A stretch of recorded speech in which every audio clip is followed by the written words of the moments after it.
հայտնեն, մանդատները վերցում են, թե չէ կհայտնեն, այսօր Նարեկ Կարապետյանը առաջին տեղը զբաղեցրած ընդդիմադիր ուժի ներկայացուցիչը խոսեց, ակնարկից հասկանալի էր, որ իրենք դեմ չեն մանդատները վերցնելուն, սպասենք իրադարձությունների զարգացմանը, սա մի կողմ ենք թողնում։ Քննարկումը սրա մասին չի։ Քննարկումը նրա մասին չի, թե հետո Նիկոլ Փաշինյանը բոնուս ինչքան է ստանում, որտեվ այդ բոնուսներն էլ էական չեն, դա ընտրական օրենսգրքի կարգավորում է, ընդ որում ես կարծում եմ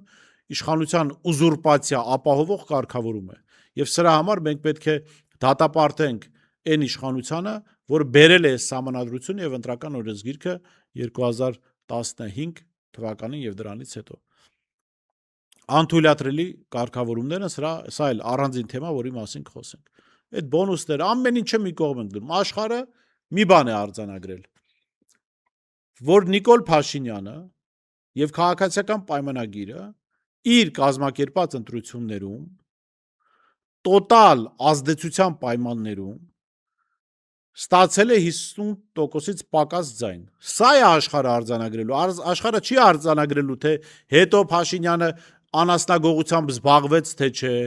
ընտրական օրենսգիրքը բոնուս տվեց, թե չէ, որևէ բան այդ էական չի։ Աշխարհի համար էական է այն, որ Հայաստանի Հանրությունը 50%-ից պակաս ձայն է տվել այդ Նիկոլ Փաշինյանի օրակարգին։